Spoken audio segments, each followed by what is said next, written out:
Hi, and welcome to Wrong Way! And today we're going to review the DYU R1 e-bike. So, let me tell you more about it. Wrong Way!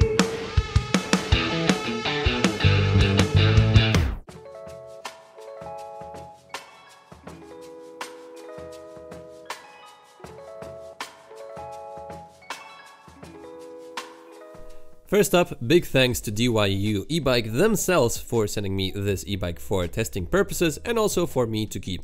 If you would want to buy a e-bike like that, check out the affiliate link below. Also do receive a kickback from these orders, so you support the channel by using those links. Nonetheless, as with my usual reviews, if there's any flaws or anything that I don't like about the bike, I will tell you about it. With that said, the DYU R1 is a small, I would say, commuter or small distance folding e-bike. By folding, I mean just the front stem with the handlebar. It's pretty light, at just 20 kilograms, has a removable battery in the seat post that powers a 250 watt nominal power hub motor in the back, and all of that for just $1,000. What is it actually worth? Let's find out.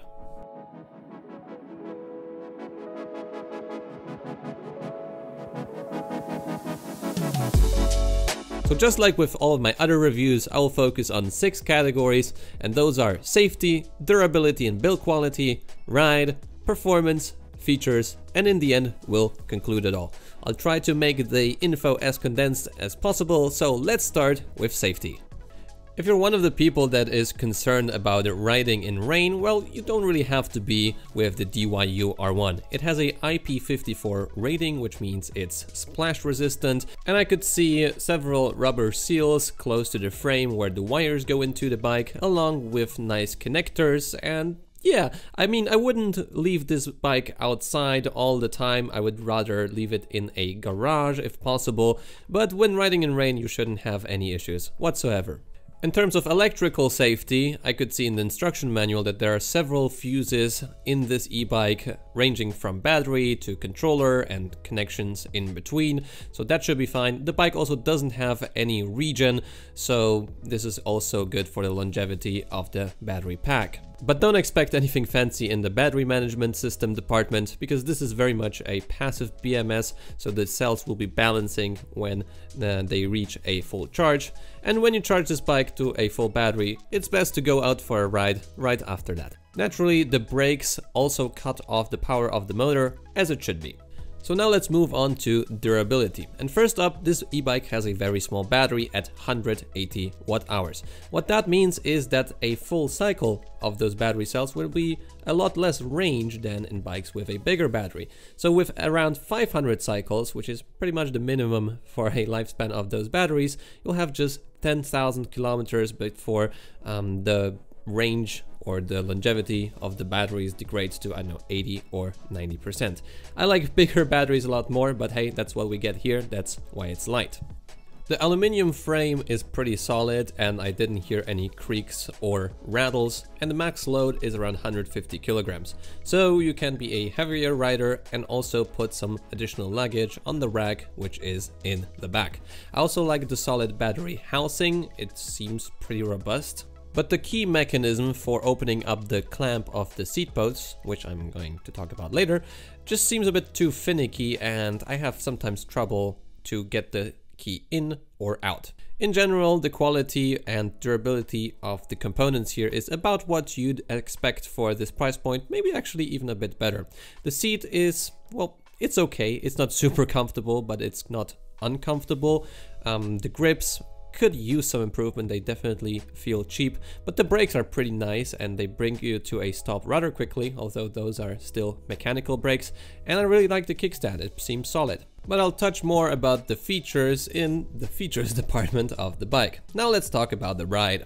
And riding this bike is, I guess, pretty comfortable. Now, don't expect it to be a cruiser, it has 2 small wheels for that, those are just 20-inch wheels, but therefore it's very maneuverable and can easily fit into the rather small elevator that I have in my apartment block.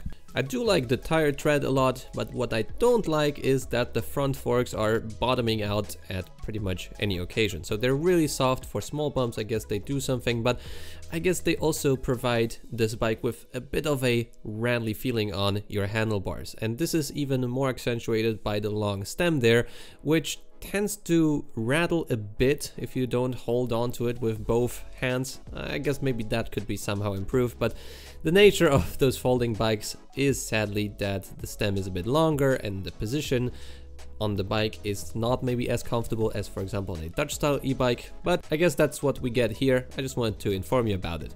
This bike isn't for sure a speed demon, but if you put it into the third mode, it accelerates rather pleasantly, and there's a big difference of power in between the modes.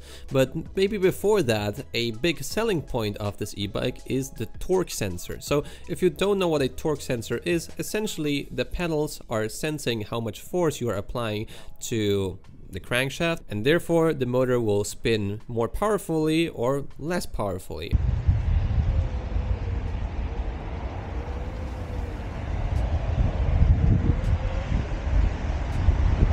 And it actually works on this e-bike, but there is a bit of a catch. I feel like the torque sensor works best under the speed of 10 miles an hour or around 16 kilometers an hour. And especially if you are waiting at a red light and you start to apply just a bit of force before accelerating, the motor will actually turn on right away from the get-go, which is really nice. But you need to think about it because it turns on maybe like a half a second after you put a bit of pressure onto the pedals. So what I used to do in those lower speeds is just applying very little pressure until the torque sensor realizes that there's pressure onto the pedals, and then I could kick in a bit more stronger and the motor would also instantly get stronger because it's already in the assist mode. So I guess that was pretty nice. But in the higher speeds, it tended to have, 2 or 3 cranks before it realizes that it should kick the motor in, and that wasn't really that good of an experience. I would really like to see a even application of the torque sensor across all speeds on the e-bike. But even with that said, I enjoyed the ride quite a bit. Most of the time I was riding in second mode, and this was the best for all sorts of flat terrain. Maybe I would like it to go just a bit to higher speeds because I was just...